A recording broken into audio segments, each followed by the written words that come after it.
दोस्तों, इस दुनिया में कोई भी ऐसे माता और पिता नहीं हैं जो अपने बच्चों के बेहतर भविष्य के लिए दिन रात कड़ी मेहनत ना करें।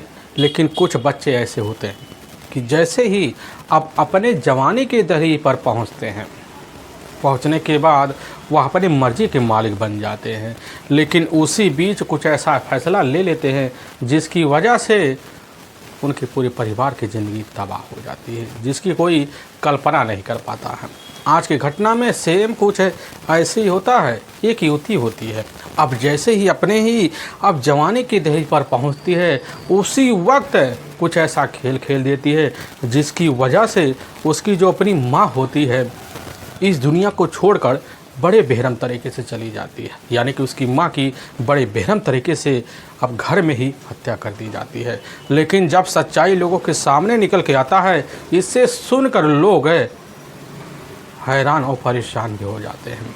आखिर क्या था इस घटना में, इस घटना में क्या हुआ, इस घटना की आप पूरी तह तक सच्चाई जानने के लिए इस वीडियो को आज आप लास्ट तक ज़रूर देखिएगा। नमस्कार दोस्तों, मैं प्रदीप कुमार आपको इस टेढ़ी बात चैनल पर मैं स्वागत करता हूं।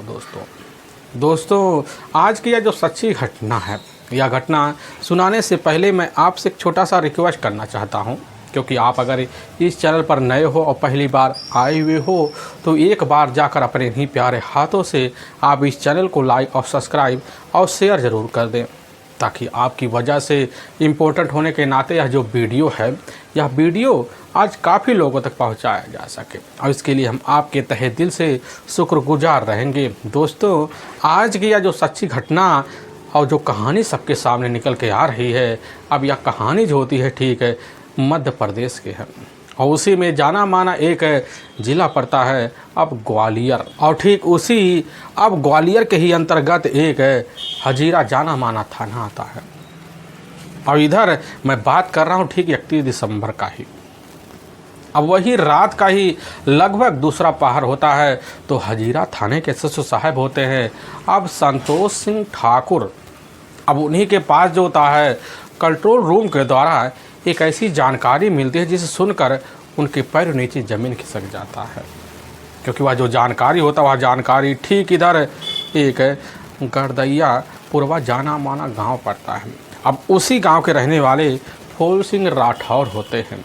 उनका अपना खुद का मकान होता है, उसमें एक किराएदार भी रहा करती थी, जिसका नाम इधर ममता अब कुशवाहा होता है, जिसकी बड़े बेरहम तरीके से इधर हत्या कर कर बॉडी को एक कंबल में लपेट कर अब एक बेड के नीचे तौ तरीके से डम कर दिया गया होता है। अब इस तरह की जब जानकारी इधर हजीरा अब थाने के टीचर साहब संतोष कुमार ठाकुर पाते हैं, तो उसी वक्त इसकी जो सूचना होता है अपने से बड़े अधिकारी और 2 महिला दरोगा को देते हैं, और चंद मिनट के अंदर जो होता है अपने दल बल टीम को साथ लेते हैं, और लेने के बाद जो होता है वह उस फंक्शन की तैयारी को छोड़कर अब निकल जाते हैं अब कदैया पुरवा। लेकिन जैसे ही इधर फूल सिंह राठौर के मकान के सामने पहुंचते हैं, पहुंचने के बाद देखते हैं इनके सामने काफ़ी लोगों का भीड़ लगा हुआ है। एचएसओ साहब वहाँ के जो थाना प्रभारी होते हैं अपने दल बल टीम को लेते हैं और घर के अंदर दाखिल होते हैं। पहला मंजिला होता है, एक कमरा होता है, उसी कमरे के अंदर दाखिल होते देखते हैं कि एक बेड होता है, ठीक उसी के बेड के नीचे अब एक कंबल होता है। लेकिन पुलिस की टीम जैसे ही कंबल को अब अपने कब्जे में लेती है, तो कंबल को जब खोला जाता तो उसी में एक डेड बॉडी निकलती है। वह डेड बॉडी किसी और की नहीं होती है, वह डेड बॉडी एक औरत की होती है, जिसकी उम्र लगभग इधर 45 से अब 46 साल के आसपास होता है। लेकिन पुलिस की जो टीम होती है जब डेड बॉडी का अपने हिसाब से निरीक्षण करती है, तो पहली ही नज़र में देख के लग जाता है कि बस करो, इस औरत की जो मौत है किसी तेज धार नुकीले हथियार से शरीर में कई जगह गहरे घाव गोद गोद कर की गई है, क्योंकि शरीर पर काफ़ी सारे ब्लड भी अब जमे पड़े होते हैं।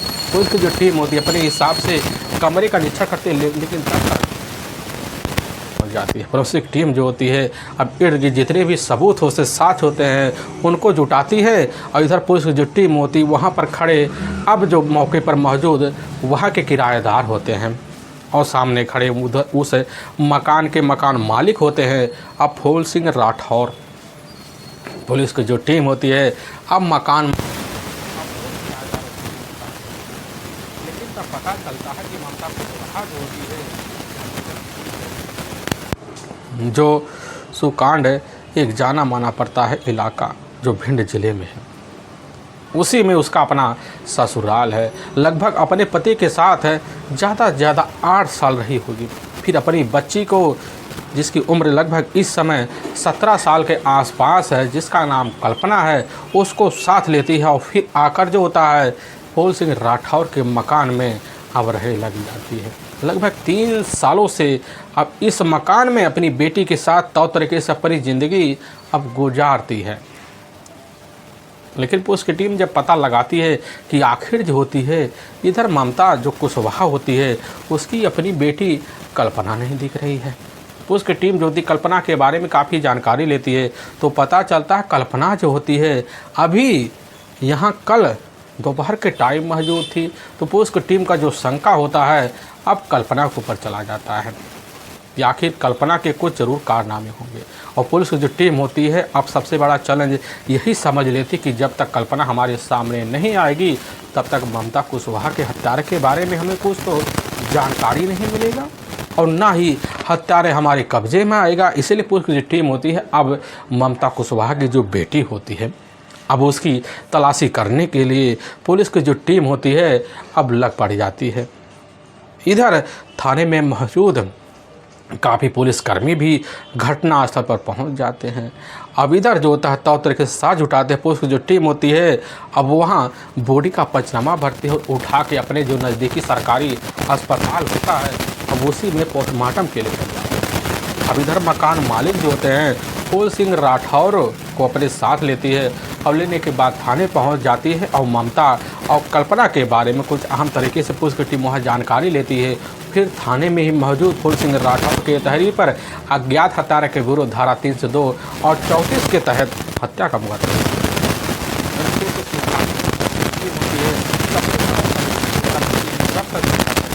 हमारे नहीं चलेगी तब तक तो हमें ममता कुशवाहा के और करीबी हत्यारे के बारे में कुछ पता नहीं चलेगा। पुलिस की टीम होती है एक्शन में आती है। लेकिन जैसे ही अब दूसरे दिन का वक्त होता है तो उधर एसएचओ साहब संतोष कुमार ठिंड होते हैं एक टीम गठित करते हैं जिसमें काफ़ी बड़े बड़े अधिकारी भी होते हैं। अब वह जो टीम होती है उसी वक्त गदैया पुरवा पहुंचती है। पहुंचने के बाद उस मकान मालिक फूल सिंह राठौर से संपर्क किया जाता है और फिर दोबारा जो होता है घटनास्थल का तौर तरीके से निरीक्षण भी किया जाता है। तो एसएचओ साहब जो होते हैं इधर संतोष सिंह ठाकुर मौके जब निरीक्षण करते हैं उनको पहली नज़र में अब यही शंका बन जाता है कि इधर ममता कुशवाहा का जो भी हत्यारा होगा वह ठीक अपना ही करीबी होगा, क्योंकि इर्द गिर्द काफ़ी सारे किराएदार भी हैं और ममता कुशवाहा जो होती है घर के अंदर अपनी बेटी के साथ अकेली रहा करती थी और उनके हितकारी में कोई ऐसा व्यक्ति नहीं है जो उनको ना जानता हो। लेकिन अगर हत्यारा जो होता है उनके पास आया होगा तो इधर ममता कुशवाहा जो होती है दरवाज़ा बिना शिनाख्त के तो नहीं खोली होंगी और खोलने के बाद अंदर ली होगी। फिर तसल्ली वक्त तरीके से अब जो हत्यारा होगा ममता कुशवाहा के साथ इस तरह हत्या को अंजाम दिया होगा ताकि ममता की जो चीख है वह बाहर ना निकल पाए।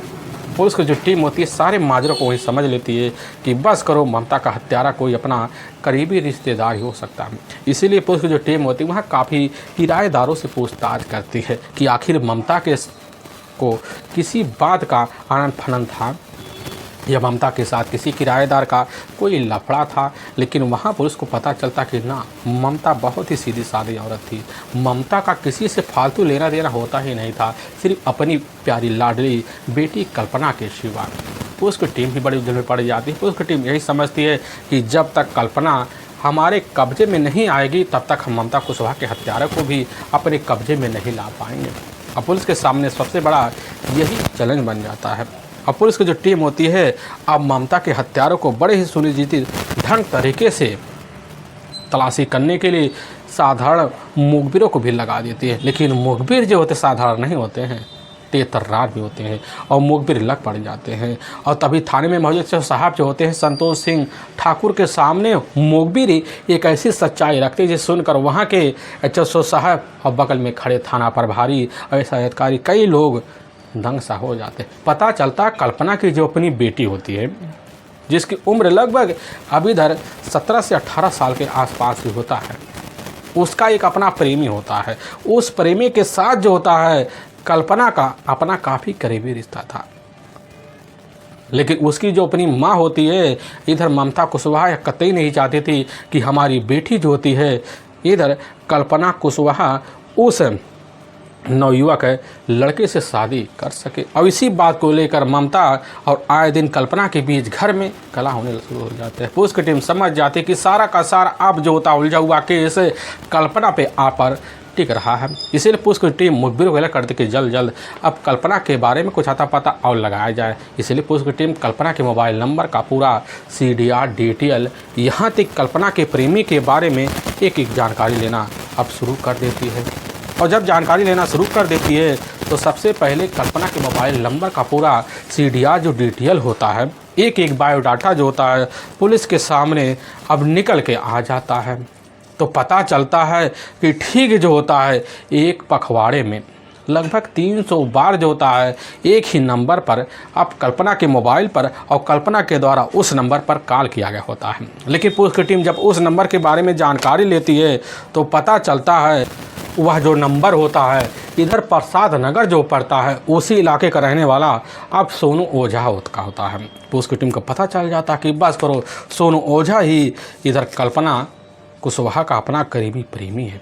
इसीलिए पुलिस की जो टीम होती है अब सोनू ओझा और इधर कल्पना के मोबाइल नंबर का पूरा घटना के दिन का लास्ट लोकेशन भी निकालना शुरू कर देती है और डिटेल भी निकालती है। तो पता चलता है घटना के वक्त लगभग 1 घंटा पहले कल्पना के द्वारा सोनू ओझा के मोबाइल नंबर पर अब कई मिनटों बात किए गए होते हैं। पुलिस का जो शंका होता सीधा का सीधा जाकर ममता की जो अपनी बेटी होती है कल्पना और कल्पना का जो अपना पुराना प्रेमी होता है सोनू ओझा पर टिक जाता है। अब मुखबिरों की मदद से सबसे पहले अब इधर सोनू ओझा के बारे में अता पता किया जाता है और जल्द से जल्द पता चल जाता है कि सोनू ओझा जो होता है मौके पर अपने ही कमरे प्रसाद नगर में ही है। और पुलिस की जो टीम होती है जैसे ही वहाँ पहुँचती है तो पता चलता कि वहीं पर कल्पना है। पुलिस की जो टीम होती है सोनू ओझा और साथ में कल्पना को अपने कस्टडी में लेती है और लेकर थाने पहुँच जाती है। पुलिस की टीम कल्पना के थाने में मौजूद मासूमियत को जब देखती पुलिस की टीम नहीं समझ पाती कि आखिर कल्पना का अपनी मां की हत्या में हाथ हो सकता है।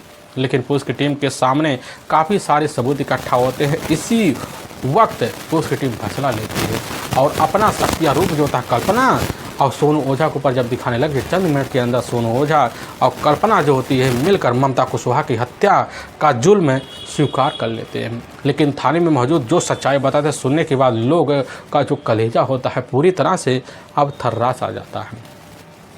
असल में मध्य प्रदेश का एक जाना माना जिला पड़ता है अब भिंड और उसी में ही एक जाना माना सुकंड गांव पड़ता है। अब उसी गांव में रहने वाले आश्रय कुशवाहा होते हैं। उनके परिवार में उनकी अपनी पत्नी होती है ममता और ममता के टोटल एक इकलौती बेटी होती है जिसका नाम कल्पना होता है। राम आश्रय जो होते अपने पास के इलाके में मेहनत मजदूरी किया करते थे। लेकिन राम आश्रय जब देखते कि ममता का अब जो चाल चलन होता है वह काफ़ी हमसे अलग है और इसी बात को लेकर ममता और राम आश्रय के बीच लड़ाई झगड़े हुआ करते थे। और राम आश्रय जो होता है अपनी पत्नी ममता से इस तरह परेशान हो जाता है कि पिटाई का दौर चलने लग जाता है। लेकिन कैसे ना तैसे कर कर राम आश्रय और ममता और उसकी बेटी कल्पना की जो ज़िंदगी होता एक ही कमरे में अब कैसे ना तैसे बीतता है। लेकिन जैसे ही अब इनके जीवन का 8 साल का एक साथ का वक्त बीतता तो इसी बीच ममता फैसला लेती है और अपने पति से दूरी बनाने के लिए वह फैसला लेकर वहाँ से निकल पड़ती है। और निकलने के बाद ठीक जो होता है मध्य प्रदेश का जो जाना माना शहर पड़ता है ग्वालियर आ जाती है। ग्वालियर आने के बाद जो होता है ठीक जो गदैयापुरवा पड़ता है उसी इलाके में रहने वाली इधर ममता की एक अपनी करीबी सहेली होती है। उससे संपर्क करती है। संपर्क करने के बाद ठीक अब गदैयापुरवा में पहुंचती है। गदैयापुर में रहने वाली उसकी अपनी जो सहेली होती है जाकर फूल सिंह राठौर से बात करा देती है। और फूल सिंह राठौर जो होते हैं और ममता की मजबूरियों को बड़ी जल्दी भांप लेते हैं और ममता कुशवाहा की मजबूरियों की समझने की वजह से ममता कुशवाहा को जो होता है अब जो होता है अपने ही मकान में जो ग्राउंड फ्लोर होता है उसी फ्लोर में एक मकान होता है, वही मकान जो होता है किराएदार के तौर पर अब सौंप देते हैं। और ममता जो होती है अपनी बेटी कल्पना को लेकर तौर तरीके से रहना शुरू कर देती है। और पास जो होता है एक जाना माना कंपनी होता है, उसी कंपनी में ममता कुशवाहा जो होता है बेहतर तरीके से मेहनत मजदूरी करना शुरू कर देती है, जिसकी वजह से उसकी जो बच्ची होती है कल्पना अपनी भविष्य सुधारने में अब एक स्कूल में दाखिला ले लेती है और स्कूल में अब इधर पढ़ाई भी करना शुरू कर देती है। और तौर तरीके से जो होता है ममता की बेटी कल्पना की जो ज़िंदगी होता है चलना शुरू हो जाता है। और इधर ममता जो होती है कल्पना के ऊपर बेहतर तरीके से सारे दांव पांव लगा बैठती है कि हमारी बेटी का भविष्य हमारे ही बलबूते चल पाएगा। लेकिन उस दिन से कभी जो होती है ममता अपना ससुराल घूम कर नहीं देखती है, लेकिन कैसे न तैसे कर कर कल्पना की जो ज़िंदगी होता है इधर बीतने लग जाता है। लेकिन घटना से मात्र अब लगभग 2.5 साल पहले जो होता है स्कूल कॉलेज की पढ़ाई के दौरान जो होता है इधर कल्पना की जो मुलाकात होता है जाकर अब सोनू ओझा से हो जाता है।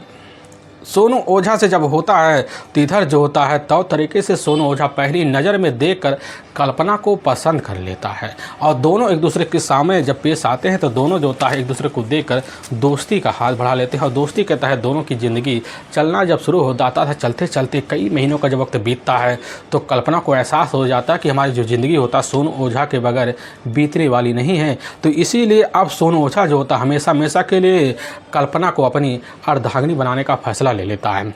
और इस फैसले की वजह से कल्पना जो थी बड़ी जल्दी अपनी झुकाव सोनू की तरफ मार देती। और सोनू अब बेहतर तरीके से अब सारे शौक सारे खर्चे जो होता है कल्पना का उठाना शुरू करता है, जिसकी वजह से कल्पना अब दिल खोल कर अपनी ज़िंदगी जो होता है सोनू ओझा के साथ जीना शुरू कर देती है। लेकिन जीते जीते जब विश्वास की में पूरी तरह से सोनू ओझा कैसे न तैसे कर कल्पना को घेर लेता है तो कल्पना जो होती एक दिन खुद अपनी माँ के गैर मौजूदगी अपने ही कमरे पर सोनू को ले जाती, फिर अपने साथ वही रिश्ता बनाती है जो एक रिश्ते के लिए इधर खुद सोनू और साथ में कल्पना पागल हुए पड़े हुए थे। अब उस रिश्ते की शुरुआत होने के बाद जो होता है दोनों चोरी छुपे अपनी माँ की गैर मौजूदगी में एक ही कमरे में अपना सिलसिला बढ़ा बैठते हैं। और जब सिलसिला चलना शुरू हो जाता है तो उसी बीच इसकी जो जानकारी होता है पूरे मोहल्ले में लोगों के कान में पहुँच जाता। कल्पना और सोनू के बीच अवैध रिश्ता पनप चुका है तो बड़ी जल्दी इसकी जानकारी जाकर अब ममता कुशवाहा को लग जाता है। और लेकिन जब लगता है ममता कुशवाहा उस समय खबर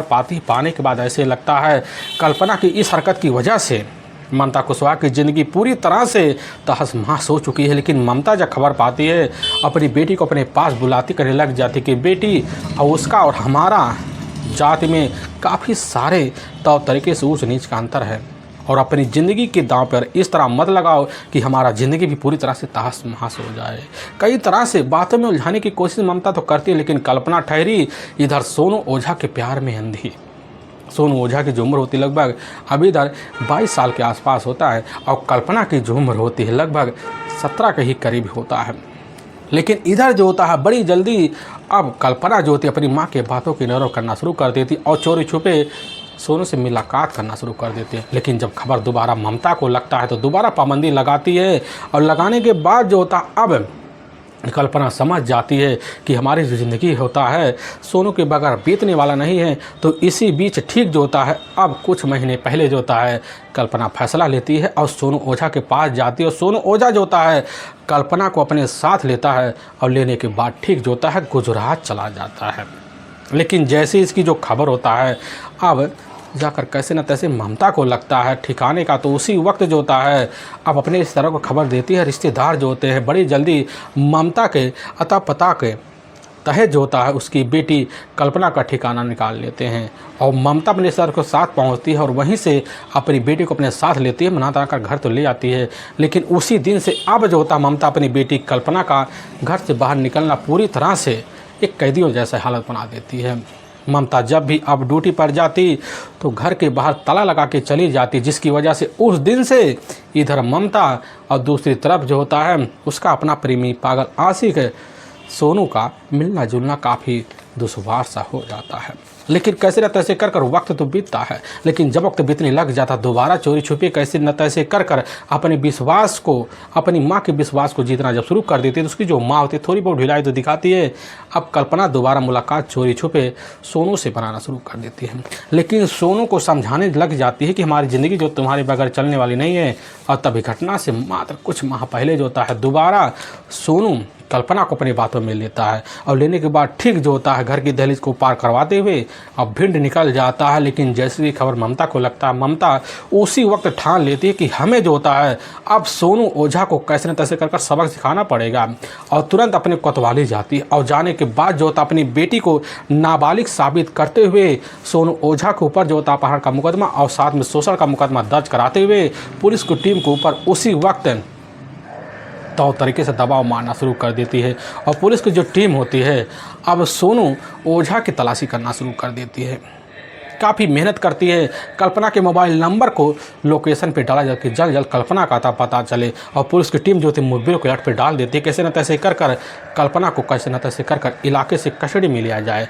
तभी मुखबिर के द्वारा पता चल जाता है भिंड के इलाके में रह रहे मौके पर कल्पना और साथ में सोनू ओझा मौजूद। पुलिस की टीम वहाँ पहुँचती है और लेकर जब थाने पहुँचती है, पहुँचने के बाद पुलिस की जो टीम होती है देखती है कि कल्पना जो होती है अपने प्रेमी के बचाव के लिए दी तौर तरीके से मेहनत में लगी पड़ी हुई है।